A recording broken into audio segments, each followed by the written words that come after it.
And I am Dr. Bose. I am a surgical oncologist.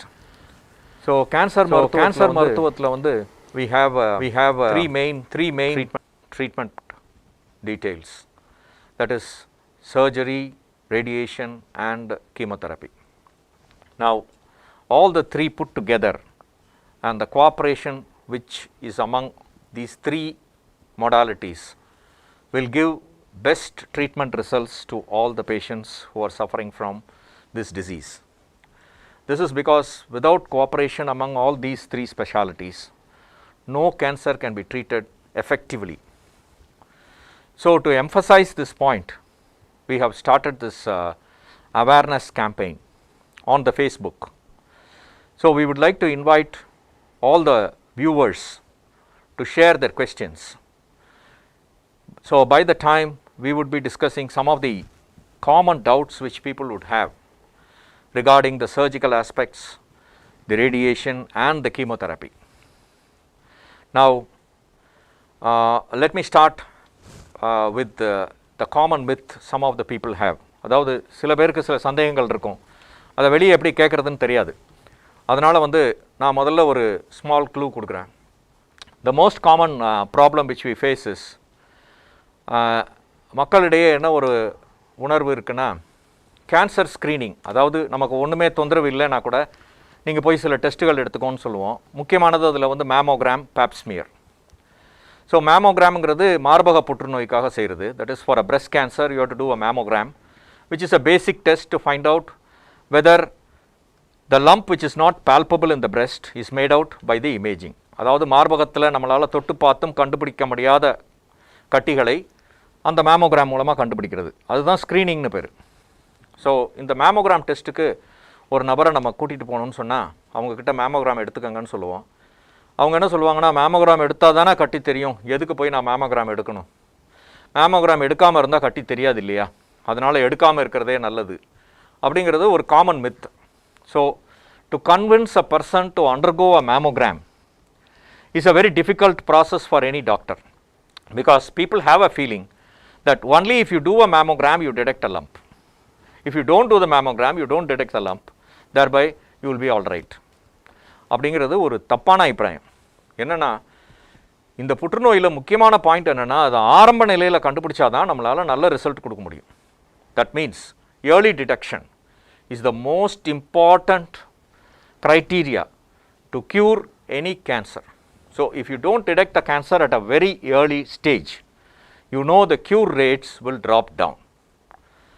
So early detection, that is subclinical, அதாவது அந்த மார்பக புற்றுநோய் நம்மளால் கையால் தொட்டு பார்த்து கண்டுபிடிக்க முடியாததுக்கு முன்னாடியே அதை மேமோகிராம் மூலமாக நம்ம கண்டுபிடிச்சோன்னா இந்த மார்பக புற்றுநோயை நம்ம நல்லபடியாக குணப்படுத்த முடியுங்கிற பாயிண்ட் தான் இந்த ஸ்க்ரீனிங்கில் நம்ம தெரிஞ்சிக்க வேண்டியது.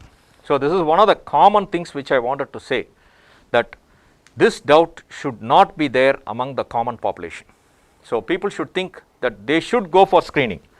அதாவது நமக்கு கட்டி இல்லைனா கூட நமக்கு 50 வயது ஆயிடுச்சுன்னா நம்ம போய் ஒரு மேமோகிராம் எடுத்துக்கணும் அப்படிங்கிற விழிப்புணர்வு மக்களிடையே வரணுங்கிறது தான் most important problem relating to diagnosis in cancer. So now I will ask doctor Sathish to share one of the views in radiation. So வணக்கம். இந்த வருஷம் February 4 அன்று உலகெங்கும் புற்றுநோய் விழிப்புணர்வு நாளாக நம்ம இதை வந்து நம்ம செயலில் வச்சுருக்கோம், இதை ஃபாலோ பண்ணுறோம். இந்த நாள் வந்து இந்த நம்ம தேசத்துக்கு மாத்திரம் கிடையாது, உலகத்தில் இருக்க எல்லா நாள்லேயும் இந்த ஒரு நாளை தான் நம்ம புற்றுநோய் பற்றி விழிப்புணர்வு மக்களை கொடுக்கறதுக்காக நம்ம செயல்பாட்டில் வச்சுருக்கிறது நாள். இதை நம்ம அனுசரிக்கிறோம். எதுக்காக இந்த புற்றுநோய் பற்றி ஃபஸ்ட்டு விழிப்புணர்வு வேணுன்றது ஃபஸ்ட்டு பார்க்கலாம். இப்போ பார்த்திங்கன்னா, கடந்த சில வருடங்களாக உலகெங்கும் இந்த புற்றுநோய் நாள் தான் நிறைய உயிர் சேதம் வந்து ஏற்படுது. 2வது இடத்துல இருக்குது. இப்போ முதல்ல வந்து டயபெட்டிஸும் ஹார்ட் ப்ராப்ளம் நீங்கள் வச்சிங்கன்னா அடுத்த இடத்துலையே வந்து புற்றுநோய் இருக்குது. வருஷம் இந்த வியாதியோட எண்ணிக்கையும் இன்க்ரீஸ் ஆகிட்டே போகுது. கிட்டத்தட்ட ஒரு வருஷத்தில் இந்தியாவிலேயே பார்த்திங்கன்னா 15 லட்சம் புது புற்றுநோய் நோயாளிகள் வந்து நம்ம வந்து கண்டறிகிறோம். பட் இதில் வருந்தத்தக்க விஷயம் என்னென்னா, கிட்டத்தட்ட 70% நோயாளிகள் வந்து 3வது ஸ்டேஜ்லையோ இல்லை 4வது ஸ்டேஜ் தான் நம்ம கண்டுபிடிக்கிறோம். முதல் 2 ஸ்டேஜில் பரிபூர்ணமாக 100% இந்த வியாதியை வந்து நம்ம கண்டறிஞ்சோன்னா நம்ம நல்ல ட்ரீட்மெண்ட்டால் குணப்படுத்தலாம், இவங்களுக்கு ஒரு நல்ல வாழ்க்கை கொடுக்கலாம். 3வது ஸ்டேஜ்லையும் கிட்டத்தட்ட 50% மக்களை வந்து நம்ம வந்து நார்மல் இயல்பாட்டுக்கு கொண்டு வரலாம். பட் நிறைய மக்கள் வந்து 4வது ஸ்டேஜில், அதாவது வியாதி முதிர்ந்து ஒரு உறுப்புலேருந்து இன்னொரு உறுப்புக்கு பரவுன ஸ்டேஜில் தான் எல்லாரும் வந்து இந்த வியாதியை வந்து நம்ம நாட்டில் வந்து நம்ம கண்டறியணும். இதுக்கு முக்கியமான காரணம் வந்து இந்த வியாதி பற்றி ஒன்று விழிப்புணர்வு இல்லாமல் இருக்கிறது, 2வது விழிப்புணர்வு இருந்தும் இதை தெரிஞ்சுக்கிட்டும் இந்த வியாதியை ஒழுங்குமுறையாக வந்து நம்ம டாக்டர்கிட்ட வந்து ட்ரீட்மெண்ட் எடுக்காமல் இருக்கிறது. இது வந்து அலட்சிய போக்குன்னு சொல்லலாம். பயம், அலட்சிய போக்கு, சமுதாயம் என்ன சொல்லணும் என்ன ஒரு பயம். ஸோ இது பற்றி ஒரு விழிப்புணர்வு கொடுக்கறதுக்கும் ஒரு எஜுகேஷன் கொடுக்கறதுக்காக தான் உலகெங்கும் இந்த February 4th வந்து நம்ம கேன்சர் அவேர்னஸ் டே, அதாவது புற்றுநோய் விழிப்புணர்வு நாள் என்று நம்ம கொண்டாடுறோம். ஒரு வருஷமும் இந்த வியாதிக்கு ஒரு புது தீம் இருக்கும். இந்த வருஷம் கொடுக்கப்பட்டுள்ள தீம் வந்து எல்லாரோடைய கூட்டு முயற்சியால் தான் இந்த வியாதியை வந்து நம்ம கட்டுப்படுத்தலாம் என்றது தான். எல்லாரோடைய முயற்சின்னா வியாதி இருக்கிறவன், இல்லாதவன், இதுக்கு மருத்துவர்கள் அவங்க பங்கு, வியாதியஸ்தரோட பங்கு, அவங்க குடும்பத்தாரோட பங்கு, எல்லாரும் சேர்ந்து இந்த வியாதிக்கு உண்டான முயற்சி கட்டுப்படுத்துறதுக்கு முயற்சி கொடுத்தா தான் இந்த வியாதியை வந்து நம்மளால் கண்ட்ரோல் பண்ண முடியும். So the responsibility lies with the entire society, not only with the doctor, with the patient. For example, இப்போது சிகரெட் பிடிக்கிறோம், பொது இடத்துல பிடிக்கிறோம், இது ஒருத்தர் ஸ்மோக் பண்ணுவான், அந்த ஸ்மோக் வந்து பல பேரை வந்து பாதிக்கும். ஸோ இது வந்து நம்ம எல்லாருமே சேர்ந்து ஒரு ப்ராப்ளம்னு ஐடென்டிஃபை பண்ணி பப்ளிக் ஸ்மோக்கிங் இதெல்லாம் நம்ம கண்ட்ரோல் பண்ணாதான் இது உண்டான ஒரு கான்சிக்வன்ஸ் வந்து நம்மளால் இது ஒரு உதாரணமாக தான் நான் சொல்கிறேன். 2வது வந்து பேராசிரியர் சொன்ன மாதிரி ஸ்க்ரீனிங் இஸ் வெரி இம்பார்ட்டண்ட். இந்த ஸ்க்ரீனிங்னா பேசிக்காக நம்மளுக்கு எந்த சிம்டமும் இல்லாதப்போ, வியாதியோட எந்த அறிகுறியும் இல்லாதப்போ நாமளாவே முன் வந்து மருத்துவர்கிட்ட போயிட்டு எனக்கு இந்த வியாதி இருக்கான்னு பரிசோதனை பண்ணி, அப்படி இருந்ததுன்னா முறையாக வந்து அதுக்கு ட்ரீட்மெண்ட் வந்து நம்ம பண்ணணும். அப்போ நம்ம கேட்கலாம், எனக்கு தான் ஒன்றுமே இல்லையே, எதுக்காக நான் போய் செக்அப் பண்ணணும், ஏன் வியாதி இல்லாத வியாதி வந்து இருக்குன்னு நான் தெரிஞ்சுக்கணும், இதனால் என்ன அட்வான்டேஜ்னு ஒரு சின்ன உதாரணம் நான் கொடுக்குறேன். நிறைய பேர் வந்து வண்டி வச்சுருக்கோம், வண்டி வாங்கிக்கிறோம், வண்டி வாங்குறப்போ வந்து ஒரு புக்கை கொடுப்பான், கரெக்டாக வந்து 1 மாதத்தில் வந்து எங்களுக்கு வந்து வண்டியை வந்து ஷோரூமில் வந்து திரும்பி வந்து எங்களுக்கு செக்கப்புக்கு விடுங்க. 1 மாதத்தில் வண்டி எதுவுமே பழுதாகாது, இருந்தாலும் அந்த டிலிஜென்ட்டாக நம்ம போயிட்டு கரெக்டாக அந்த 30th day அன்றைக்கி நம்ம போய் வண்டியை போய் செக்கப், வண்டிக்கு எந்த பிரச்சனையும் இருக்காது. அதுக்கப்புறமா 100 கிலோமீட்டர் தாண்டோடனே வாங்க, 1000 கிலோமீட்டர் தாண்டோடனே வாங்க, 2000 கிலோமீட்டர்ஸ்னு சொல்லி ஒரு ஷெடியூல் போட்டு கொடுப்பான். இது எல்லாரும் 2 வீலர் இருக்காலும் சரி, 4 வீலர் இருக்காங்களும் சரி, bus, everybody follows the schedule. வண்டிக்கு எந்த ப்ராப்ளமும் இருக்காது. 90% சர்வீஸுக்கு போய் வண்டி விடுறப்போ ப்ராப்ளம் இல்லாததான் நம்ம போய் விடுவோம். அவன் வந்து கண்டுபிடிப்பான், இதை மாற்றணும், இந்த பாட்டை மாற்றணும், இதை சர்வீஸ் பண்ணணும்னு. இது ஒரு உயிர் இல்லாத ஒரு வண்டிக்கு வந்து நம்ம சின்சியராக ஃபாலோ பண்ணுறது. உயிர் இல்லை இந்த உடம்பு 365 days கண்டினியூஸாக வேலை பார்க்குற இந்த மிஷினுக்கு முறையை வந்து நம்ம ஸ்க்ரீனிங் பண்ணணும். இது ரொம்ப முக்கியமான ஒரு கான்செப்ட். இப்போ வெளிநாட்டில் வந்து எதுக்காக கேன்சர் போனால் நல்ல ட்ரீட்மெண்ட் இருக்குது, நிறைய பேருக்கு குணமாகுதுன்னா, அங்கே சிஸ்டமேட்டிக்காக வருஷம் எல்லாருக்கும் கேன்சர் ஸ்க்ரீனிங் முறையாக நடக்குது. பப்ளிக் வந்து அவங்கள வந்து ஸ்க்ரீன் பண்ணிக்கிறாங்க. கவர்மெண்ட் சொன்னாலும் நம்ம முயற்சி எடுத்து டாக்டர் போய் பார்த்து எனக்கு ஸ்க்ரீனிங் பண்ணுங்கன்னு சொன்னால் தான் இந்த வியாதியை வந்து ஆரம்பத்துலேயே நம்மளால் ஐடென்டிஃபை பண்ண முடியும். அண்ட் இந்த வியாதி பற்றி தேவையில்லாத பயம் வேணாம். ஐயோ எனக்கு இந்த வியாதி இருக்கேன்னு சொல்லி we don't have to feel worried. ஏன்னா இன்றைக்கின்னு பார்த்தீங்கன்னா Chennai is one of the best centres for cancer treatment, not only in this country. பல வெளிநாட்டிலேருந்து இன்றைக்கி சென்னைக்கு வந்து கேன்சருக்கு ட்ரீட்மெண்ட் வரவங்க இருக்காங்க. ஸோ டெஃபினட்டாக வந்து cancer diagnosis is not a curse. இது ஒரு சாபமும் கிடையாது, இது ஒரு டெத் சென்டென்ஸும் கிடையாது. இந்த கேன்சருக்கு அப்புறமாவும் நிறைய வாழ்க்கை இருக்குது. இது ரொம்ப முக்கியமான ஒரு கான்செப்ட். அண்ட் கேன்சர்னால நம்ம கேன்சர் பேஷண்ட்டை ஒதுக்கக்கூடாது. அது வியாதியோட ரொம்ப கொடூரமான ஒரு விஷயம். அதாவது வந்து நம்ம அவங்கள வந்து சோஷியலி ஆஸ்ட்ரசைஸ் பண்ணுறதோ, அவங்கள வந்து ஒதுக்குறது. ஏன்னா நிறைய ஃபேமிலிஸில் பார்த்தா ஃபஸ்ட்டு கேள்வி அவங்க என்ன கேட்பாங்கன்னா, இவங்களை எங்களோட வச்சுக்கலாமா, எங்களுக்கு இந்த வியாதி வந்து வந்துருமா, எங்கள் பசங்களாம் இருக்காங்க, சின்ன பசங்களுக்கு இவங்களோட மிங்கிள் பண்ணுறதுனால வியாதி தொத்துக்குமான்னு. இது ஒரு தொடுவியாதி கிடையாது. டெஃபினட்டாக இது வந்து நம்ம வந்து we have to accept it and we have to give them due respect and rehabilitate them back. As doctors நாங்கள் வியாதியை தான் சரி பண்ண முடியும். ஆனால் நீங்கள் தான் திரும்பி அவங்களுக்கு அனுபவம் கொடுத்து அவங்கள அரவணைச்சிட்டு திரும்பி மாமூல் நிலைக்கு கொண்டு வரது வந்து ஒரு முக்கியமான பங்கு வந்து ஃபேமிலிக்கு இருக்குது, ப்ளஸ் ஒர்க்கிங் பிளேஸ்லேயும் இருக்குது, சொசைட்டிக்கும் இருக்குது. ஸோ இது எல்லாமே வந்து இதை பற்றி கான்செப்ட் கொடுக்க தான் இந்த வேர்ல்டு கேன்சர் டேன்னு நம்ம வருஷம் நம்ம ஃபாலோ பண்ணுறோம். கம்மிங் டு கேன்சர் ட்ரீட்மெண்ட், இன்றைக்கி கேன்சர் ட்ரீட்மெண்ட்டில் 3 ரகமான ட்ரீட்மெண்ட் வந்து இருக்குது. தட் இஸ் சர்ஜரி, கீமோதெரப்பின்னு சொல்லக்கூடிய மருத்துவ ட்ரீட்மெண்ட், அதை பற்றி சார் பேசுவார். ரேடியேஷன், கதிர்வீச்சு சிகிச்சை. ஒரு காலத்தில் இந்த கதிர்வீச்சு சிகிச்சை பற்றி நிறைய பயம் இருந்தது. இது கரண்ட் ஷாக் ட்ரீட்மெண்ட், இது கொடுத்தா பேஷண்ட்டுக்கு வந்து ரொம்ப வலிக்கும், கேன்சர் வந்து நம்ம எரிக்கிறோம், எரியும், உடம்பெல்லாம் வெறியும், அந்த மாதிரி எதுவுமே கிடையாது. இன்றைக்கி இருக்கிற நவீன கருவிகளால், கதிர்வீச்சு கருவிகளால் துல்லியமாக அந்த கேன்சர் இருக்கிற பகுதிக்கு மாத்திரம் ஃபோக்கஸ் பண்ணி நம்ம ரேடியேஷன், எக்ஸ்ரேஸ்ன்னு சொல்லக்கூடிய இந்த வியாதி டயக்னோஸ் பண்ணக்கூடிய எக்ஸ்ரேஸை தான் நம்ம ட்ரீட்மெண்ட்டுக்கும் யூஸ் பண்ண போகிறோம். இதை எந்த வகையிலும் வலியே கொடுக்காம பேஷண்ட்டுக்கு நம்ம இந்த நுண்கதிர் மூலமாக அந்த கேன்சர் செல்லை வந்து நம்ம அழிக்கலாம். இதனால் பெருசாக எந்த லாங் டேர்ம் சைடு எஃபெக்ட்டும் இருக்காது. ஆனால் பேஷண்ட் ரெகுலராக ட்ரீட்மெண்ட்டுக்கு வரணும். பேஷண்ட் கம்ப்ளைண்ட்ஸ், அதாவது கரெக்டாக அந்த ஷெடியூல் 6 வாரமோ 5 வாரமோ 7 வாரமோ எத்தனை நாள் இருக்கோ சொல்கிற அன்றைக்கி வந்து கரெக்டாக ட்ரீட்மெண்ட் பண்ணிட்டு போகணும். Continuation of care is very very important. So அப்படின்னு பார்த்தீங்கன்னா சென்னையில் வந்து நிறைய கவர்மெண்ட் சென்டர்ஸும் சரி ப்ரைவேட் சென்டர்ஸும் சரி ரேடியேஷன் ட்ரீட்மெண்ட் ஃபெசிலிட்டி இருக்குது. So kindly make use of it and you don't have to feel worried about cancer. Cancer is no longer a curse. Cancer is curable. There is a good life after cancer. This will be my message to the public. Over to Dr. Manikvasakum to talk about chemotherapy. நேயர்களுக்கு வணக்கம். இன்று உலக புற்றுநோய் தினம். இதில் முக்கியமாக மக்கள் மத்தியில் இருக்கக்கூடிய ஒரு தவறான கருத்துக்கள். ஒன்று, கேன்சர் அப்படின்னா இது க்யூரபிள் கிடையாது, அது தப்பான கருத்து. ஆரம்ப கட்டத்தில் கண்டுபிடித்தால் cancer is also A curable disease. அதை நல்லா மனசில் வச்சுக்கோங்க. அது போஸ் சார்னு சொன்னாங்க, அவங்களும் சொன்னாங்க. அதுக்காக தான் ஸ்க்ரீனிங் பண்ணி அது சிம்டம்ஸ் வர்றதுக்கு முன்னாலே நம்ம அதை கண்டுபிடிச்சி ட்ரீட் பண்ணிட்டா அவங்களும் மற்றவங்களைப் போல இயல்பான வாழ்க்கையை வாழ முடியும். அது வந்து ஒரு குணப்படுத்த முடியாத வியாதி அல்ல. இரண்டாவது, அது ஒரு தொற்று நோய் அல்ல. ஒரு மனிதனிடத்து இன்னொரு மனிதனுக்கு பரவக்கூடிய வியாதி கிடையாது. மூன்றாவது, இப்போ சதீஷ் சொன்னாங்க இது second common disease next to accidents அப்படின்னு. அதுக்கு காரணம் என்னென்னா, இப்போது இன்று ஒரு ஆவரேஜ் மனிதனுடைய வாழ்நாள் நீடிச்சிருக்கு. 65 to 70 இயர்ஸ் நம்ம வாழும்போது the chances of getting cancer is high.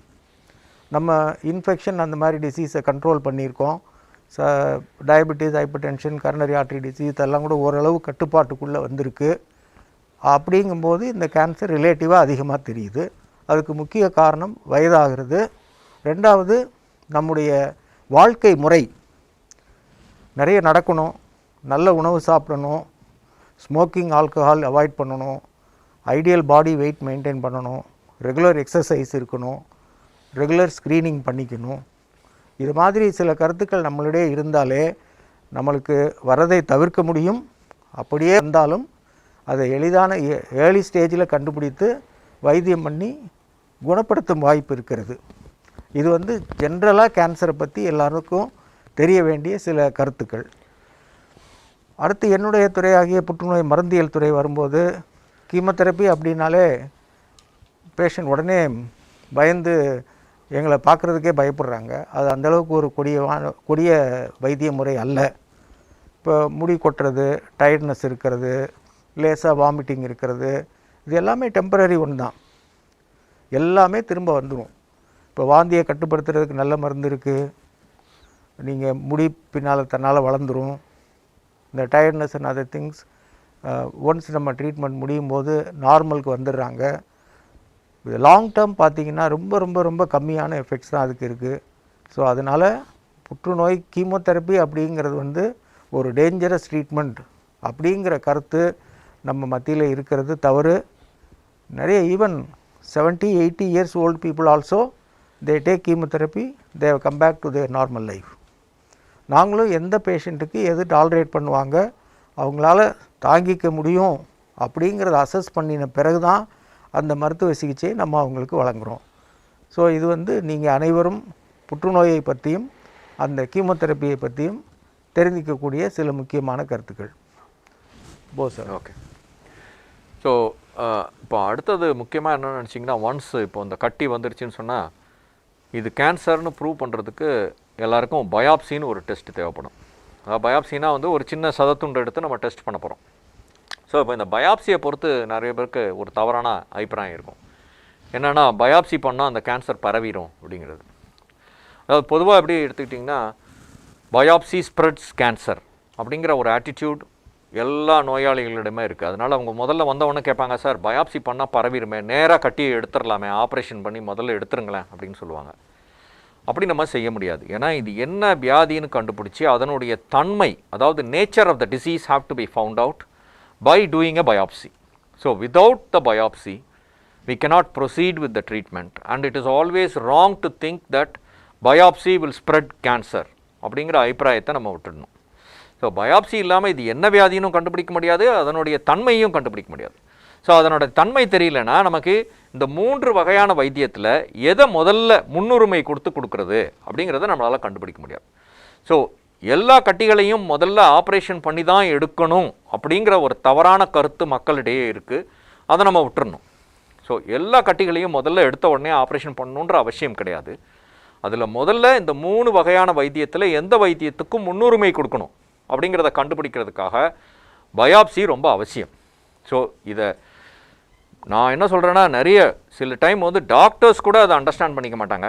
அதனால் இந்த ஒரு பாயிண்ட்டை நான் சொல்ல விரும்புகிறேன். என்னென்னா, பயாப்சி பண்ணி அந்த கட்டியினோட தன்மை, அதாவது nature of the tumour has to be analysed and the biology of the cancer has to be analysed before starting the treatment. So எல்லா கட்டியையும் ஆப்ரேஷன் பண்ணி தான் எடுக்கணும் அப்படிங்கிற தவறான கருத்தை நம்ம விட்டுறணுன்றது என்னோட ஒரு முக்கியமான வேண்டுகோள் இந்த நாளில். ஸோ முதல்ல பயாப்சி பண்ணணும், அந்த கட்டியோட தன்மையை கண்டுபிடிக்கணும், அந்த தன்மைக்கு தகுந்த மாதிரி இந்த 3 வகையான வைத்தியத்தில் எதைக்கு முன்னுரிமை கொடுக்கறது, எதை அப்புறமா பண்ணுறதுங்கிறத நம்ம சூஸ் பண்ணணும் அப்படிங்கிறது என்னுடைய ஒரு கருத்து. இந்த நாளில் அதை வந்து நான் வந்து ஈவன் மருத்துவர்களிடையே கூட இது ரொம்ப முக்கியத்துவம் வாய்ந்ததுன்னு நான் சொல்ல விரும்புகிறேன். ரைட்டுங்களா சார்? சார், இன்னொரு முக்கியமான கருத்து என்னென்னா, நிறைய பேர் என்ன நினைக்கிறாங்கன்னா, இந்த புற்றுநோய் என்பது வந்து பாரம்பரிய வியாதி, அதாவது எங்கள் வீட்டில் யாருக்கும் கிடையாது, ஸோ எனக்கும் வராது, அது ஒரு கான்செப்ட்.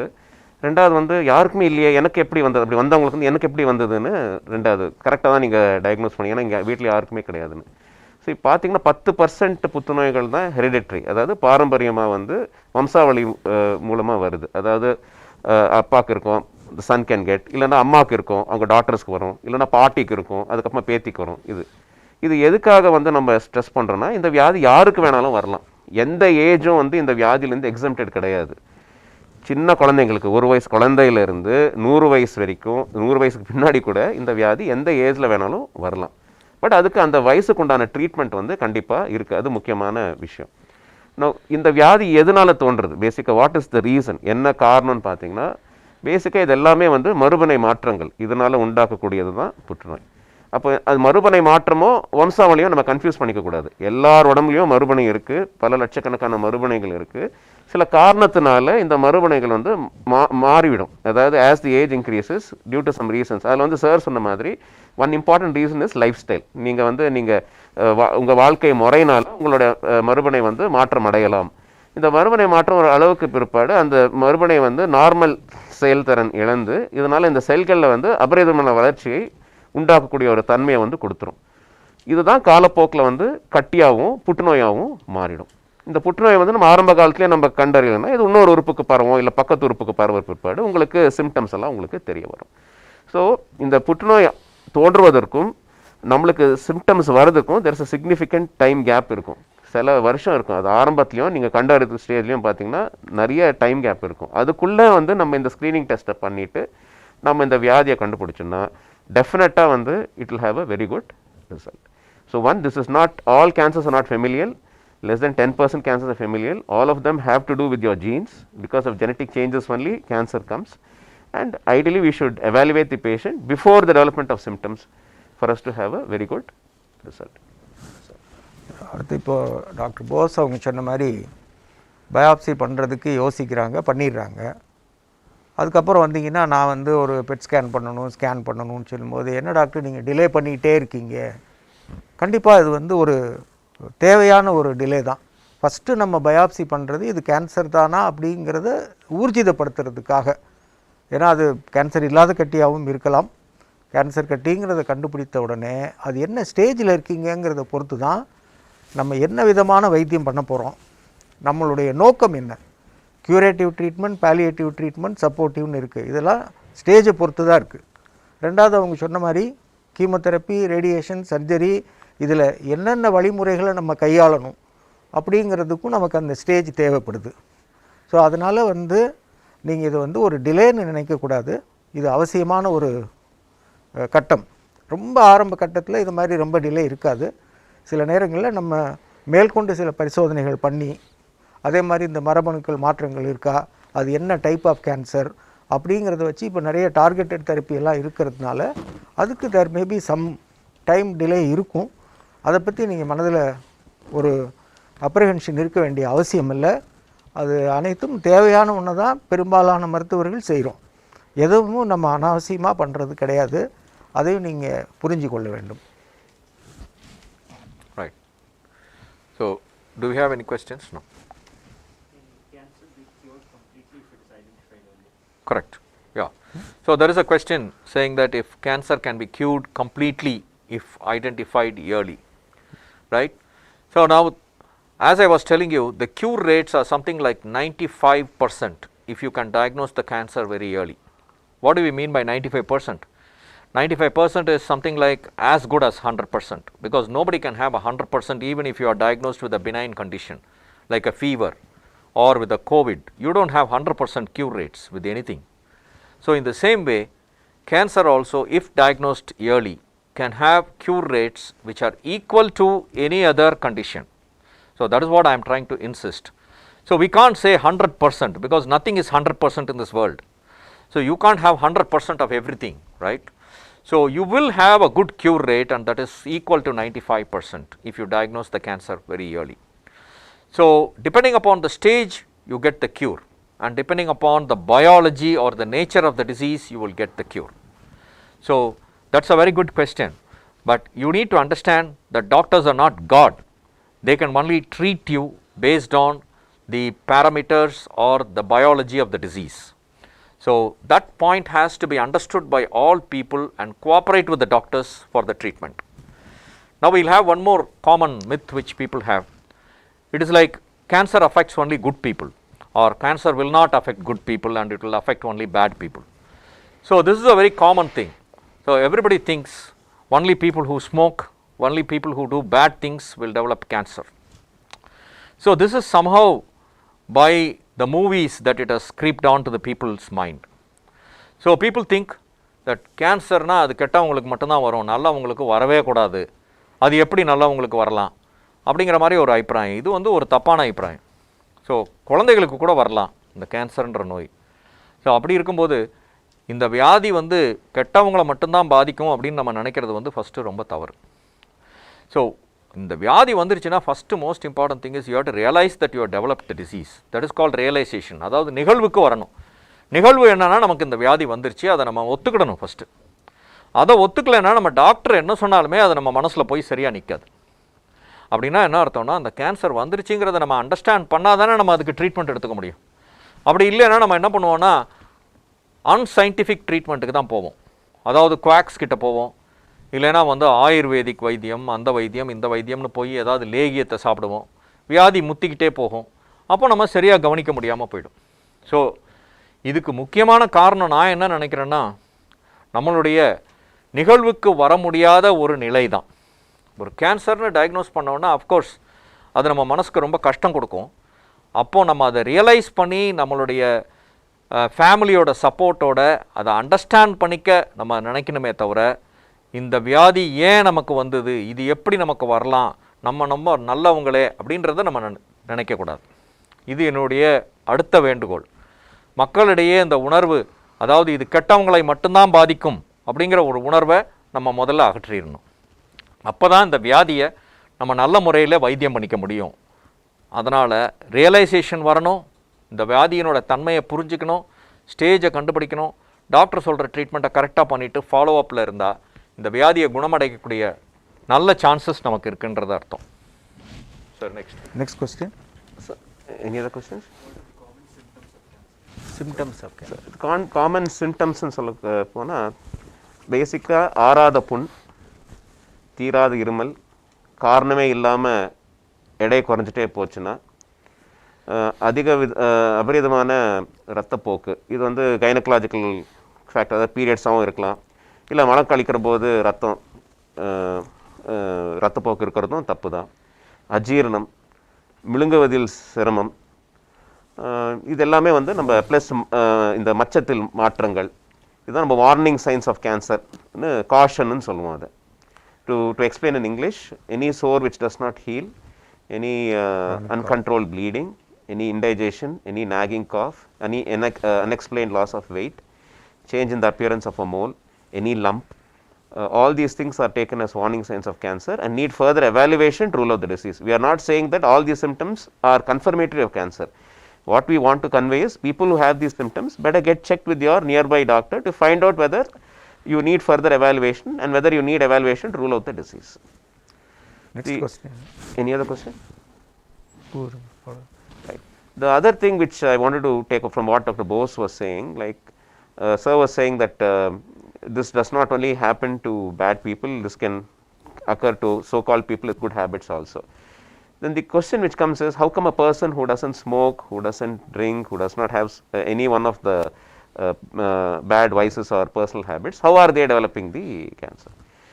ஸோ இதுக்கு என்ன அதாவது எந்த விதமான சோகால் கெட்ட பழக்கங்கள் இல்லாதவர்களுக்கும் இந்த வியாதி எப்படி தோன்றுறதுன்னு, ஏன்னா ஒரு 80 வயசு பாட்டி, அவங்க சிகரெட்டே பிடிச்சிருக்க மாட்டாங்க, ட்ரிங்க்ஸ் சாப்பிட மாட்டாங்க, வெத்தலை போட்டிருக்க மாட்டாங்க, அவங்களுக்கு வந்து நுரையீரல் புற்றுநோயின்னு வந்து நம்ம டயக்னோஸ் பண்ணிட்டோம். எந்த காரணத்துக்காக வருதுன்னு. ஸோ பேசிக்காக நம்ம என்ன புரிஞ்சுக்கணும்னா, இந்த வியாதியை உண்டாக்குறது நிறைய விதமான ரசாயன பொருட்கள். இந்த ரசாயன பொருட்கள் எப்படி வேணாலும் நம்ம எக்ஸ்போஸ் ஆகலாம். ஏர்லேருந்து எக்ஸ்போஸ் ஆகலாம், வாட்டர்லேருந்து எக்ஸ்போஸ் ஆகலாம், டயட்லேருந்து எக்ஸ்போஸ் ஆகலாம். ஸோ இது பேசிக்காக என்னென்னா, எல்லாருமே வந்து இன்றைய காலத்தின் சூழ்நிலை வந்து நிறைய கார்சினோஜன்ஸ் சொல்லக்கூடிய கேன்சர் உண்டாக்குற கெமிக்கல்ஸ்க்கு வந்து நம்ம கண்டினியூஸாக எக்ஸ்போஸ் ஆகிட்டு தான் இருக்கோம். விருப்பம் இருந்தாலும் சரி, விருப்பம் இல்லாததும் சரி, வி ஆர் கெட்டிங் எக்ஸ்போஸ்டு. இந்த பாடிக்குன்னு ஒரு டிஃபென்ஸ் மெக்கானிசம் இருக்குது. இந்த டிஃபென்ஸ் மெக்கானிசம் வந்து கண்டினியூஸாக வந்து இந்த கெமிக்கல்ஸோ இந்த கார்சினோஜன்ஸையோ வந்து உடம்புலேருந்து அகற்றிட்டே போகும்.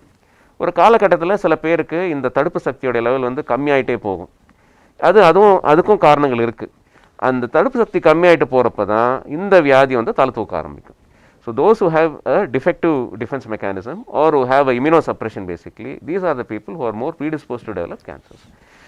So as the age increases, definitely your defense capabilities are going to come down. That's why naturally itself we see more cancers in the elderly age group. So no age group is immune. As age increases, the chance of cancer is definitely going to go up. And people even without any of the so-called vices or bad habits can develop the disease. So we should not say that we are immune from, or we will not get the disease because we don't have. But at the same time, what has to be emphasized here is a good lifestyle will definitely go a long way in reducing the risk of developing cancer. The whole reason why we are bringing in this cancer awareness is we want to even prevent the development of cancer. அதுக்கு வந்து ஒரு நல்ல வாழ்க்கை முறையை வந்து நம்ம follow பண்ணணும், சின்ன வயசுலேருந்து ஃபாலோ பண்ணணும். The basic aim is from the school going age, the children should be taught to have a good lifestyle. A good lifestyle means a good diet, lot of physical activity, good lifestyle practices like yoga and pranayama. All these things go a very long way in preventing the risk of and decreasing the risk of cancer. In fact, the Western world has now realized this and they are adopting it in their daily lifestyle. It is high time we go back to our original healthy lifestyle which we were leading some time back.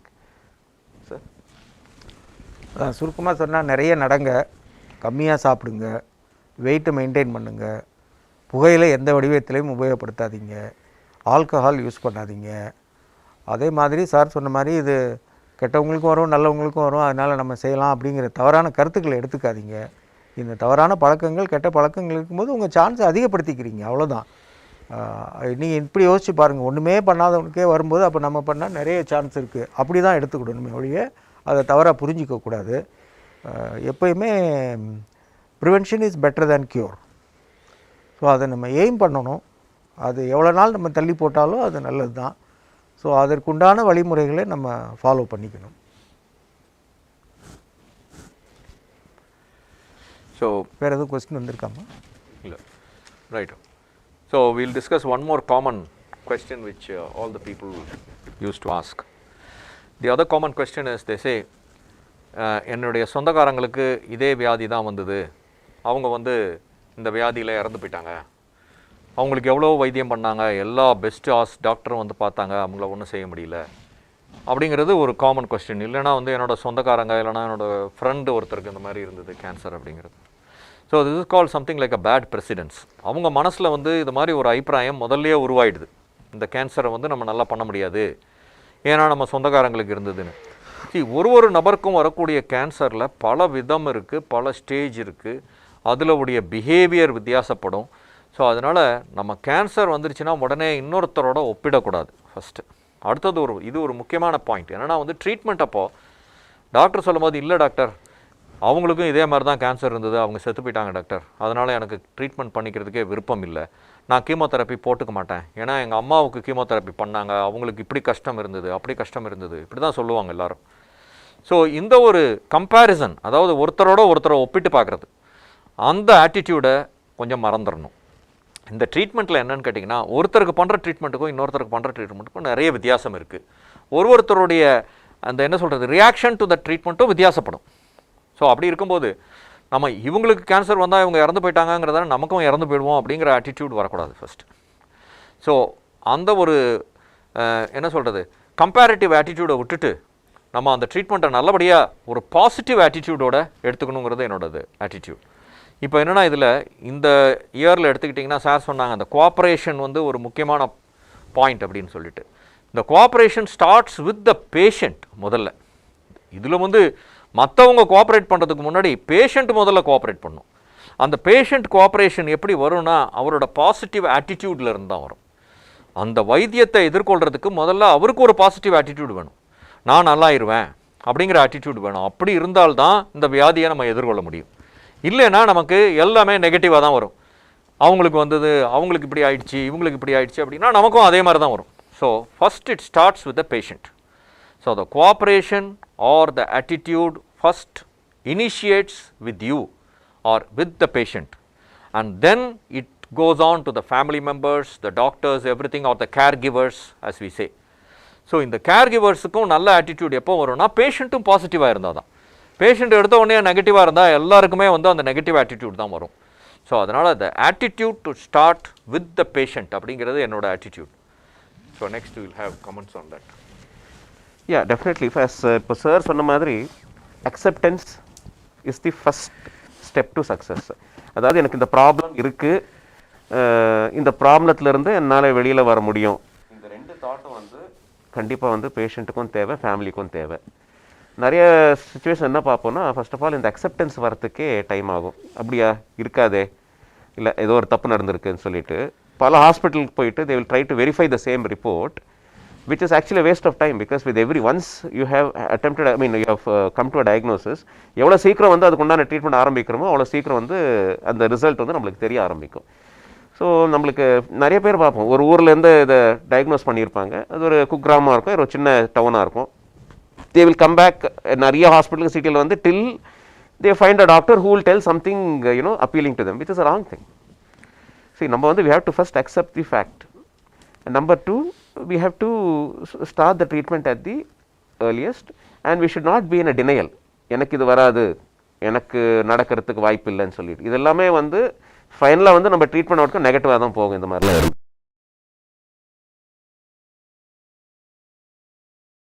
மெடிசனில் வந்து இதுக்கு treatment இருக்கா, அதாவது இன்றைய காலத்தில் பார்த்தீங்கன்னா there is a lot of emphasis on நம்ம traditional forms, அதாவது நம்ம பாரம்பரிய வைத்தியத்து மேலே நிறைய இப்போது மக்களுக்கு வந்து ஈர்ப்பு இருக்குது, இல்லைன்னு சொல்கிறதுக்கு இல்லை. ஆனால் இப்போ இந்த கேன்சரோ இல்லை இந்த அலோபதியில் எந்தெந்த வியாதிக்கு வைத்தியம் சொல்லப்பட்டிருக்கோ இது எல்லாமே வந்து எவிடன்ஸ் பேஸ்ட் மெடிசன். பல வருஷங்களாக பல ஆயிரக்கணக்கான மக்கள் மேலே நம்ம ரிசர்ச் பண்ணி, இந்த ரிசர்ச்லேருந்து 3 கட்டம், first stage phase 1, phase 2, phase 3ன்னு சொல்லிட்டு இந்த ட்ரீட்மெண்ட் கொடுத்தா என்ன லாபம், இந்த ட்ரீட்மெண்ட் கொடுக்கலன்னா இந்த ஸ்டேஜுக்கு என்ன நஷ்டம்னு பல மக்கள் மேலே இந்த ட்ரீட்மெண்ட்டை வந்து நம்ம பயன்படுத்தி இதுக்குண்டான டேட்டா கலெக்ட் பண்ணி தான் நம்ம இந்த ட்ரீட்மெண்ட் ப்ரோட்டோகால்ஸ் எல்லாம் நம்ம ஃபார்முலேட் பண்ணியிருக்கோம். அன்ஃபார்ச்சுனேட்டாக இந்த ட்ரெடிஷ்னல் மெடிசனில் அந்த மாதிரி அவ்வளோ டீட்டெயில்டாக வந்து நம்மளுக்கு எவிடன்ஸ் பேஸ்டு சப்போர்ட் வந்து ஆஸ் ஆன் டேட் இல்லை. அதில் தீர்வு இல்லைன்னு நாங்கள் சொல்லலை, நம்மக்கிட்ட எவிடன்ஸ் இல்லை. ஸோ அந்த எவிடன்ஸ் வர வரைக்கும் probably we have to only go in more for allopathy. So and it is better not to combine both natural forms of treatment with allopathy medicines. ஏன்னா அதில் என்னென்ன சைடு எஃபெக்ட் இருக்கும்னு நம்மளுக்கு தெரியாது. இதுலேயும் வந்து ட்ரீட்மெண்ட்டில் வந்து சில உறுப்புகள் மேலே கொஞ்சம் சைடு எஃபெக்ட்ஸ் வரத்தான் செய்யும். பட் அஃப்கோர்ஸ் அதெல்லாம் நம்ம மருந்து கொடுத்து அதெல்லாம் சரி பண்ணிக்கலாம். பட் தெரியாமல் வந்து டாக்டர்கிட்ட வந்து நம்ம இந்த நேச்சுரோபதியும் எடுத்துகிட்டு இருக்கோன்னு ஒரு உண்மையை சொல்லாமல் நம்ம அலோபதியில் இறங்குறது வந்து might be counterproductive. So அது வந்து ரொம்ப முக்கியம். ஏன்னா நாங்கள் நிறைய பேர் நம்ம வந்து ட்ரீட்மெண்ட் பண்ணிகிட்டு இருப்போம், பார்த்தா இந்த சைடில் கிட்னி ப்ராப்ளம், லிவர் ப்ராப்ளம்னு வரும், கடைசியில் அலோபதிக்கு தான் பேட் நேம் வரும். அங்கே போய் கீமோதெரப்பி எடுத்தோம், ரேடியேஷன் எடுத்தோம், சரியாகலை, இந்த உறுப்பெல்லாம் கெட்டு. பட் பார்த்தீங்கன்னா ஆக்சுவலாக பார்த்தீங்கன்னா அவங்க சைட் பை சைடு வந்து வேறு நேச்சுரல் ட்ரீட்மெண்ட்லையும் போயிட்டுருப்பாங்க. So it is better not to club both these treatments. இது நீங்கள் நினைக்கலாம், இது ஏன் பேஷண்ட்டு கோஆப்ரேஷன் ஆட்டிடியூட்லாம் வேணும்னு. காமனாக பார்த்தீங்கன்னா இன்றைக்கி ஒரு 5 பேஷண்ட் பார்த்தேன்னா அதில் 3 பேர் முதல் அந்த அட்டெண்டர் 2 பேர் ஃபைல் எடுத்துகிட்டு வேகமாக ரூமுக்குள்ளே ஓடி வந்து, சார் அவர்கிட்ட சொல்லிடாதீங்க, அது ரொம்ப தவறான கருத்து. முதல்ல பேஷண்ட்டுக்கிட்ட எப்படி அதை சொல்லணுங்கிறது எங்களுக்கு நல்லா தெரியும். நாங்கள் இந்த தொழிலை 30-40 வருஷமாக பண்ணிக்கிட்டு வரோம். ஒரு palatable way we will first make him understand அவருக்கு என்ன இருக்குங்கிறத அவர் தெரிஞ்சுக்கணும். அப்போ தான் அவருடைய கோஆப்ரேஷன் இருக்கும்.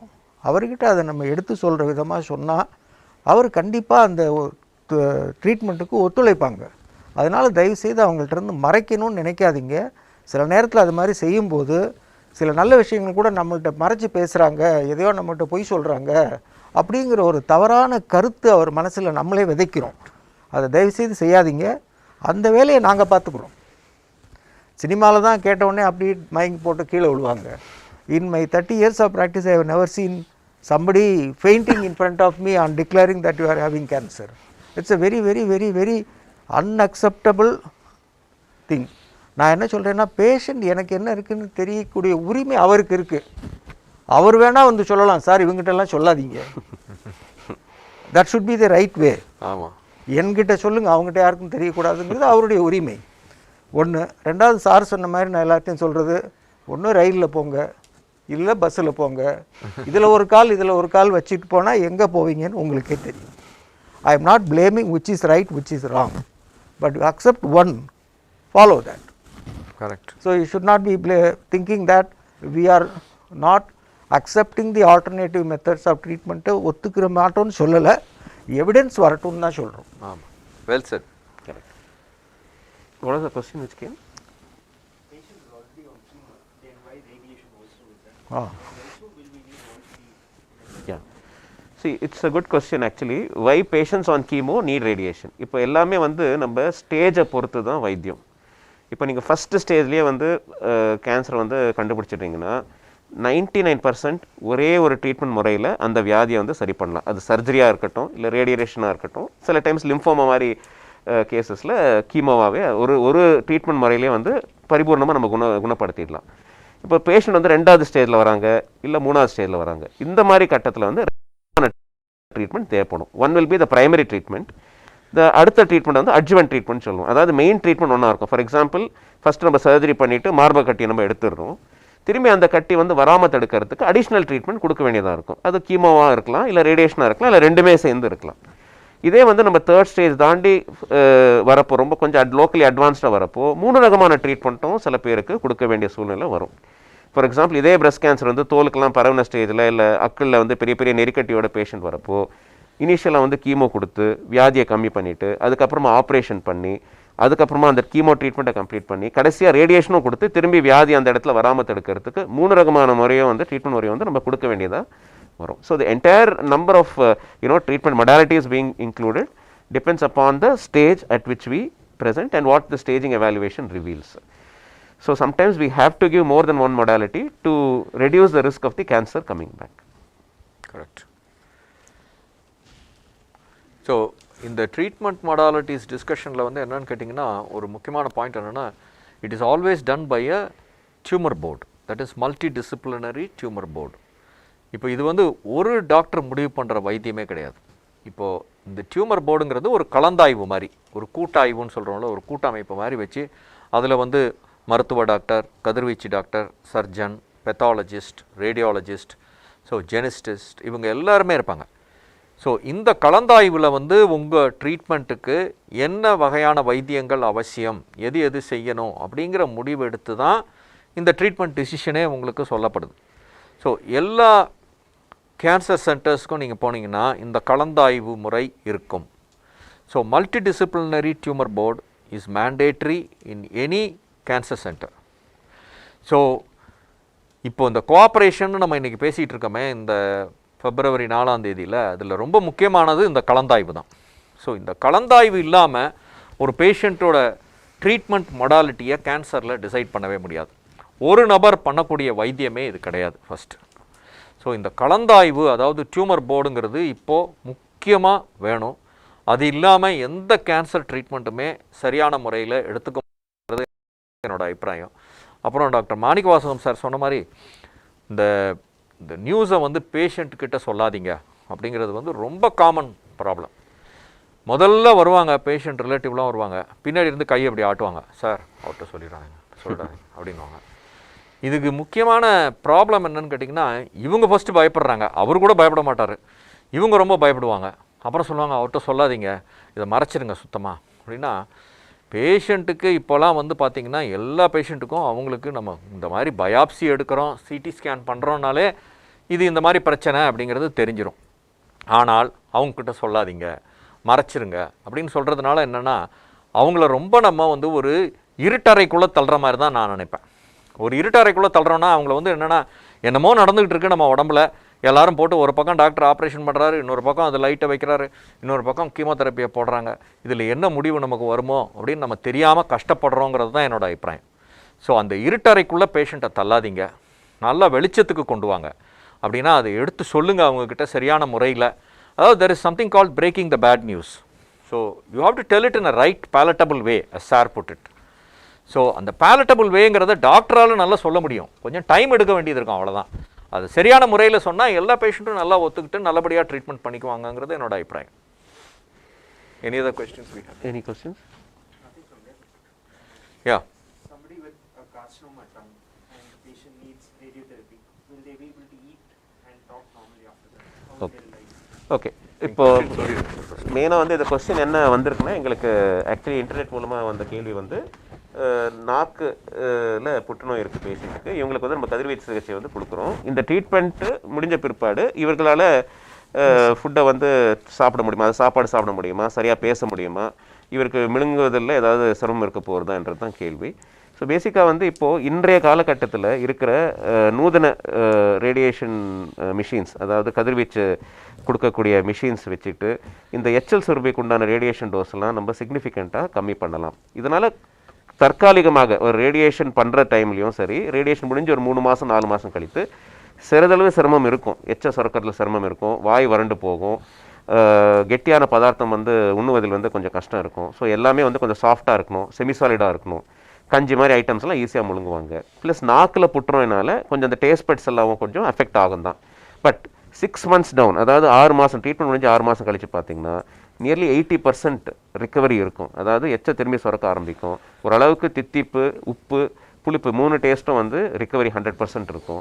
அண்ட் டெஃபினட்டாக வந்து சாஃப்ட் சாலிட்ஸ், இட்லி, இடியாப்பம், தோசை இந்த மாதிரி ஐட்டம்லாம் பேஷண்ட் ஈஸியாக வந்து முழுங்கக்கூடிய சூழ்நிலை வந்துடும். அடுத்தது வந்து 1 இயரில் பார்த்தீங்கன்னா ஒரு அளவுக்கு காரமும் வந்து அவங்க வந்து டேஸ்ட் வந்து ரெக்கவரி இருக்கும். இதில் ஒரு முக்கியமான பங்கு வந்து நம்ம ஸ்வாலோயிங் டிபார்ட்மெண்ட்னு ஒரு டிபார்ட்மெண்ட் இருக்குது, speech and swallowing department, SLP டிபார்ட்மெண்ட்னு. இவங்களுடைய ஹெல்ப் வந்து தேவைப்படும். அதாவது ட்ரீட்மெண்ட் ஆரம்பிக்கிறதுக்கு முன்னாடி இருந்து இந்த பேஷண்ட்ஸ்க்கு எல்லாருக்குமே வந்து முறைப்படியாக எக்ஸசைஸ் சொல்லிக் கொடுக்கணும், ஸ்வாலோயிங் எக்ஸசைஸ். இது எல்லா ஹாஸ்பிட்டலையும் இருக்கும்னு சொல்கிறதுக்கு இல்லை, அஃப்கோர்ஸ் எங்கள் சென்டரில் அந்த மாதிரி நாங்கள் வச்சுருக்கோம். எல்லா நாக்கு புற்றுநோயாளி பேஷண்ட் அவங்க ஆப்ரேஷன் போனாலும் சரி, இல்லை ரேடியேஷனுக்கு கொடுக்கறதுக்கு முன்னாடி இந்த எஸ்எல்பி டிபார்ட்மெண்ட் கிட்ட நாங்கள் காட்டிட்டு இவங்களுக்கு முறைப்படியே வந்து நம்ம இந்த எக்ஸசைஸ் தெரப்பி வந்து ஆரம்பிச்சிடும். இந்த எக்ஸசைஸ் வந்து பேஷண்ட் தான் பண்ணணும். ட்ரீட்மெண்ட் முன்னிலிருந்து ட்ரீட்மெண்ட் கொடுக்குறப்பையும் இந்த எக்ஸசைஸ் டெய்லி பண்ணணும். ட்ரீட்மெண்ட் பண்ணுற பிற்பாடும் இந்த எக்ஸசைஸ் வந்து அவங்க கண்டினியூ பண்ணுவாங்க. இந்த எக்ஸசைஸ் வந்து ஒரு கட்டத்துக்கும் தகுந்தபடி எக்ஸசைஸ் வந்து நம்ம மாற்றி அவங்களுக்கு வந்து சொல்லிக் கொடுப்போம். இதனால் என்ன நாங்கள் பார்த்துருக்கோன்னா, இந்த ரெக்கவரி ப்ராசஸ் வந்து நிறையவே வந்து இம்ப்ரூவ்மெண்ட் வந்து சீக்கிரமாகவே நம்மளுக்கு காட்டுது. ஸோ முன்ன மாதிரிலாம் கிடையாது. அதாவது ரேடியேஷன் கொடுத்தா ஃபுல்லாகவே நாக்கு வந்து வரைஞ்சு போயிடும், எப்போவுமே தண்ணி குடிச்சிட்டே இருக்கணும் பேஷண்ட்டு, எங்கே போனாலும் ஒரு பாட்டில் கொண்டு போகணும், அந்த மாதிரிலாம் கிடையாது. இதெல்லாம் வந்து இன்றைய டெக்னாலஜி மூலமாக இந்த ஐஎம்ஆர்டின்னு சொல்லக்கூடிய இந்த ட்ரீட்மெண்ட்டு இதெல்லாம் பண்ணிவிட்டு கண்டிப்பாக தற்காலிகமானது தான், ரிக்கவரபிள் தான். ப்ராப்ளி ஒரு 3 months to 4 months தான் உங்களுக்கு அந்த சிரமம் இருக்கும். அதுக்கப்புறமா கண்டிப்பாக வந்து உங்களுக்கு ஒரு நல்ல இம்ப்ரூவ்மெண்ட் வந்து தெரியும்.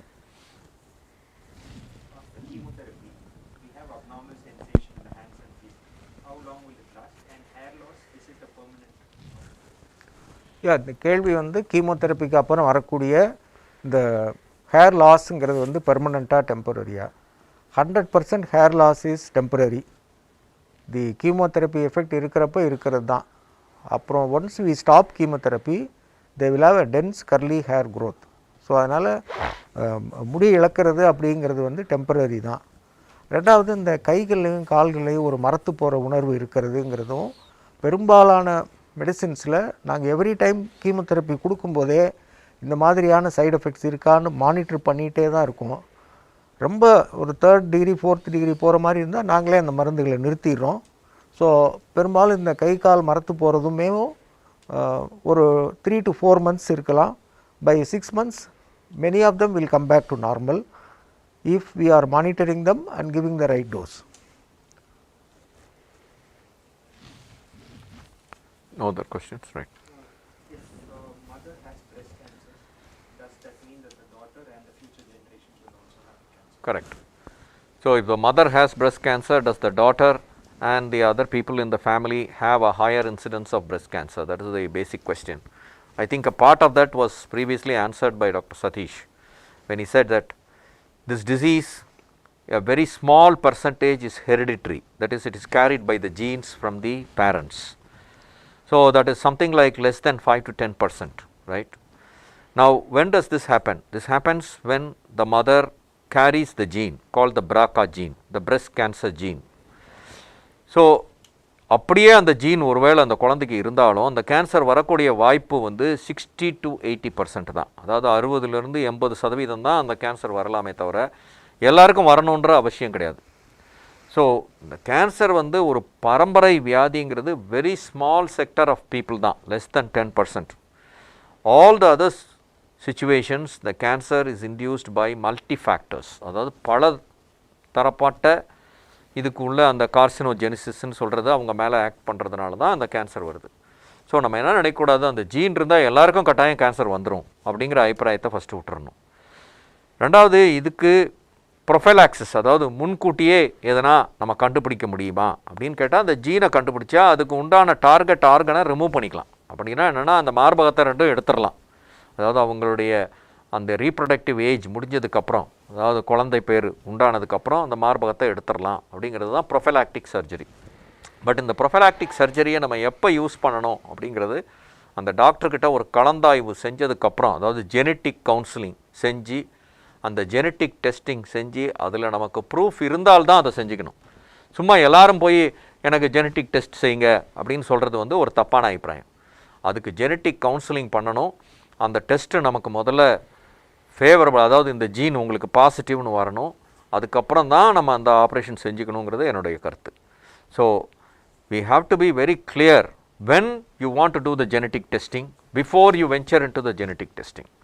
ஏன்னா அதனுடைய பின் விளைவுகளை புரிஞ்சிக்காமல் நம்ம போய் ஜெனட்டிக் டெஸ்டிங் செய்கிறதும் தவறுதல்.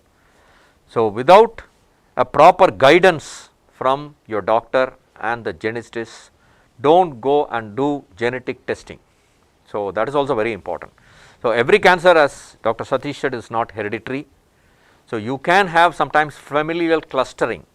ஒரே ஃபேமிலியில் நிறைய பேருக்கு இந்த கட்டி வரலாம். உடனே நம்ம அது வந்து ஹெரிடிட்ரி கேன்சர் அப்படின்னு நினைக்க வேண்டிய அவசியம் கிடையாது.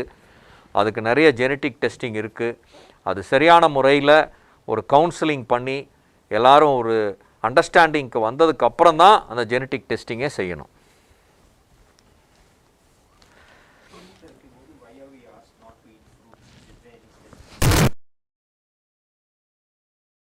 இது கேள்வியில் கொஞ்சம் உண்மை இருக்குது, கொஞ்சம் பொய் இருக்குது. ஃப்ரூட்ஸே சாப்பிட வேண்டான்னு சொல்லலை. நான் எல்லாத்தையும் அதான் ஒரு கேள்வி கேட்குறது உண்டு. தண்ணி பாட்டில் காட்டுறேன், நீங்கள் ஏன் இதை கொதிக்க வச்சு சாப்பிட்றீங்க? அதில் கிருமி இருந்தால் கொண்டுடலாம். உங்கள் கண்ணுக்கு அந்த கிருமி தெரியுதா? தெரியலை. அதே மாதிரி பழச்சாறுகள், பழங்களோட பழச்சாறுகள், ஃப்ரூட் ஜூஸ் தான் நிறைய குடிக்கிறாங்க. அது நல்லா இருக்கிற பழத்தை கூட நம்ம கண்டாமினேட் பண்ணி அதை குடிக்கிற மாதிரி ஆகிப்போம். ஏன்னா நம்ம கத்தியை ஒழுங்காக கழுவ மாட்டோம், மிக்சியை ஒழுங்காக கழுவ மாட்டோம், டம்ளரை ஒழுங்காக கழுவ மாட்டோம். நல்லா இருக்கிற பழத்தையும் கண்டாமினேட் பண்ணி குடிக்கும்போது கிருமிகள் அதில் வர வாய்ப்பு. ஏன் நீங்கள் செய்யக்கூடாதுன்னா, கீமோதெரப்பி அப்போது உங்களுடைய கவுண்ட்ஸ் கம்மியாகும், இந்த வெள்ளை அணுக்கள் குறையுது. அதுதான் உடம்பினுடைய எதிர்ப்பு சக்தியை வந்து பார்க்குறது. அப்போது the chances of you getting diarrhea is very high and the infection is very high. If you are confident that the fruit what you eat is not having any germs, jolly well you take it. அது உங்களுக்கு தெரியாத வரைக்கும், இப்போ சிலது பார்க்குறீங்க, fruits பார்க்குறதுக்கு நல்லா இருக்குது, வெளியில் ஒன்றும் அழுகி போல் கண்டாமினேஷன் இல்லை அப்படின்னா சாப்பிடுங்க. வேக வைத்து சாப்பிட்ற பொருள்கள் நல்லது. ஏன்னு சொன்னால் அதில் கிருமிகள் இருந்தாலும் நம்ம அதை வேக வைக்கும்போது அது அழிஞ்சிடும். ஃப்ரூட்ஸ் லைக் இப்போ ஆப்பிள் நீங்கள் வந்து மைக்ரோவேவ் வச்சு சாப்பிட்லாம். அதுக்காக சாத்துக்குடி ஜூஸை கொதிக்க வச்சு குடின்னு சொன்னால் எண்ணெயை முட்டாள்னு சொல்லுவாங்க. So it's all a relative term only. Correct. To avoid infections, because you are more prone to develop infection. அவ்வளோதான். Continuing in the same line, the other common doubt which people have is what kind of a diet they should have when they are going through this treatment. Non-vegetarian. It is always preferable to go for a bland diet which is easily digestible, non-spicy diet. இது ஏன்னா நம்ம எந்த treatment weather நீங்கள் chemotherapy எடுத்தாலும் சரி, radiation எடுத்தாலும் சரி, there will be கொஞ்சம் ஜிஐ, அதாவது வயிறும் குடல் சம்மந்தப்பட்ட சில சிம்டம்ஸ் வரும். அதாவது கொஞ்சம் குமட்டல் இருக்கும், வாமிட்டிங் இருக்கும், கொஞ்சம் லூஸ் ஸ்டோல்ஸும் வரத்துக்கு வாய்ப்பு இருக்குது. So on top of it நம்ம டயட்டும் ரொம்ப ஸ்பைஸியாகவும் இல்லை ஆயிலியாகவும் ஹெவியாகவும் கன்சியூம் பண்ணால் தென் டெஃபினெட்லி இந்த ஜிஐ சிம்டம்ஸ் எல்லாம் கொஞ்சம் அக்ரவேட் ஆகிறதுக்கும் வாய்ப்பு இருக்குது. So during the course of treatment it is always better we have a soft bland, easily digestible, healthy diet which should be home cooked preferably, and definitely avoid purchasing things from outside because as sir said, infection வரக்கூடிய வாய்ப்புகள் ரொம்ப அதிகம். அது எவ்வளோ சுத்தமாக அதெல்லாம் பண்ணியிருப்பாங்கன்னு சொல்கிறதுக்கு இல்லை. அண்ட் மூணாவது இந்த சோஷியல் ஆக்டிவிட்டீஸை நம்ம கொஞ்சம் ரெஸ்ட்ரிக்ட் பண்ணிக்கணும். வெளியில் போகிறது, வெளியில் போய் சுற்றுறது, மேரேஜ் இருக்குது நாங்கள் தான் போய் ஆகணும், நாங்கள் ட்ராவல் பண்ணணும், இது மாதிரிலாம் நம்ம கொஞ்சம் கர்டேல் பண்ணிக்கணும். பிகாஸ் கீமோதெரப்பியெல்லாம் பண்ணுறப்போ கண்டிப்பாக கவுண்ட்ஸ் கம்மியாகும். ஈஸியாக மற்றவனுக்கு இன்ஃபெக்ஷன் வராது, அதாவது போய் இருமுனாலோ தும்னாலும் அவனுக்கு வராது. ஆனால் நம்ம அங்கே போய் அந்த இன்ஃபெக்ஷன்லாம் ஈஸியாக நம்ம வாங்கிட்டோம். ஏன்னா நம்ம இம்யூனிட்டி அந்த டைம் கம்மியாக இருக்கிற situation அது. So try to restrict on the type of social activities where crowd gathering will be a problem. அந்த இடத்துலலாம் நீங்கள் போயிட்டு இன்வால்வ் ஆகாமல் இருக்கிறது பெட்டராக இருக்கும்.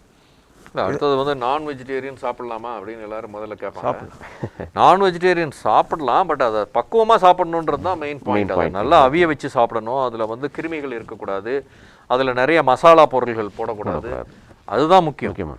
ஸோ நிறைய பேர் இந்த நான் வெஜிடேரியன் உடனே சாப்பிடக்கூடாது அப்படின்ற ஒரு பெரிய ஆட்டிடியூட் அதனால் டாக்டர் எனக்கு நான் வெஜிடேரியன் ரொம்ப பிடிக்கும் ஆனால் டாக்டர் சாப்பிடக்கூடாதுங்கிறாரு அப்படின்ட்டு நிற்பாங்க. ஸோ நான் சொல்லுவது என்னென்னா, அதை நல்லா குக் பண்ணி பக்குவமாக சாப்பிட்டா அதில் பிரச்சனை இல்லை. நீங்கள் ரோட்டு கடையில் வாங்கி சாப்பிட்றது, இல்லைனா சரியாக குக் பண்ணாத ஃபுட்டை சாப்பிடும்போது, இல்லைனா மசாலா பொருள்கள் நிறைய போட்டு சாப்பிடும்போது அதனால் டைஜஷன் ப்ராப்ளம் வரும், கிருமிகள் வளரும். ஸோ அதுக்காக தான் ஜென்ரல் டாக்டர் சொல்கிறது நீங்கள் நான் வெஜிடேரியன் அவாய்ட் பண்ணால் நல்லதுன்னு சொல்லிட்டு. அதாவது நம்ம இந்தியன் ஸ்டைல் ஆஃப் குக்கிங்கில் நான்வெஜ் ஸ்பைசஸ் இல்லாமல் சமைக்கிறது ரொம்ப கஷ்டம். See, we will be making it as a curry or a fry, whatever it is, which at that point of time can trigger a gastric upset. அதுதான் we say try to limit or try to avoid ன்னு சொல்கிறது. So next most important thing is that continuation, now we are facing this COVID pandemic. Correct. So அதை பற்றி ஒன்று சொல்லிடுறேன். அது Covid அப்படிங்கிறது ஒரு கெடுதல் அப்படின்னே சொல்லிட்டாங்க. அது நிறைய நல்ல விஷயங்களே நமக்கு கற்றுக் கொடுத்துருக்கு. இந்த உணவு சம்மந்தப்பட்டது இதெல்லாம் எடுத்துக்கோமே, social distancing, avoid eating outside, வீட்டுக்குள்ளே அடிக்கடி கை கழுவுறது, சுத்தமாக இருக்கிறது, தள்ளி இருக்கிறது. இதனால் நாங்கள் கண்கூடாக பார்த்த உண்மை என்னென்னா, இந்த ப்ரீ கோவிட் ஈராவில் 100 பேர் கீமோதெரப்பி போட்டு போனால் ஒரு 5 பேர் 6 பேராவது டயரியா வாமிட்டிங் அட்மிட் ஆகிடுவாங்க, ஃபீவர்னு அட்மிட் ஆகிடுவாங்க. இந்த கோவிட் பீரியடில் you have to believe me that இது ஒரு பேஷண்ட் கூட அட்மிட் ஆகலை. அதுக்கு main reason everybody followed social distancing, all restaurants are closed, no eating outside and healthy habits. So I appreciate COVID for whatever it has done. As far as we are concerned, that has taught a lesson that good. இது மாத்திரம் இல்லை, நிறைய நல்ல விஷயங்களை Covid கற்றுக் கொடுத்துருக்கு. அப்துல் கலாம் சொன்ன மாதிரி behind a calamity we have to learn a lot of learning that teaches you a lot. நம்ம அதனுடைய பெட்டர் சைடை மட்டும் பார்க்கக்கூடாது, அதிலிருந்து என்ன பெட்டரோ அதையும் பார்ப்போம். Nice. This is with reference to COVID and cancer. Thank you. So I think I should thank all the team which cooperated with us here. Yes, one final question I think. And yeah, go ahead. Can we throw some light on how oncology is evolving and conservative oncology? Correct. How it has changed from the past? Right. So the question is, what do you mean by conservatism in oncology or preservation of organs? Now, see, oncology is not like முன்னாடிலாம் உள்ள மாதிரி காலில் ஒரு கட்டின்னு வந்தால் காலை எடுத்துருவாங்க, இல்லை மார்பகத்தில் புற்றுநோயின்னு வந்தால் மார்பகத்தை எடுத்துருவாங்க அப்படிங்கிற மாதிரி ஆட்டிடியூட் இல்லாமல், இப்போ ஆரம்ப நிலையில் கண்டுபிடிச்சா அந்த உறுப்பை நம்மளால் காப்பாற்றிக்க முடியும். அப்படின்னா என்ன அர்த்தம்னு கேட்டிங்கன்னா, you can preserve the organ which is affected by the cancer. That is called conservatism. So இது எப்போ நமக்கு அதனால் முடியுதுன்னா, கீமோதெரப்பி நல்லா அட்வான்ஸ் ஆகிடுச்சு, ரேடியேஷன் நல்ல விதத்தில் அட்வான்ஸ் ஆகிடுச்சு. அதனால் என்னென்னா, அந்த கட்டி பாதிக்கப்பட்ட பகுதியை மட்டும் அகற்றிட்டு மீதி அந்த இடத்துல கட்டி வராது இருக்கிறதுக்கு கீமோதெரப்பி ரேடியேஷன் மூலமாக நம்ம நல்லா சிகிச்சை செஞ்சோன்னா அந்த உறுப்பை நம்மளால் தற்காத்து கொள்ள முடியும். அதாவது அந்த இழக்கணுன்ற அவசியம் இல்லாமல் இருக்கும். So that is what is about conservative oncology or அந்த organ preservation in oncology. And that has come in a very big way. Technology is improving, and so we can do a very good quality of life. Not only curing the patient, we can give the patient good quality life in the years to come. So I want to give the message that everybody should come yearly, test themselves, and then diagnose the cancer yearly so that you can have best results in this particular disease. And I want to thank our professors, the team which was involved in organizing this program, and thank you very much. Thank you. Nice of you. Thank you all.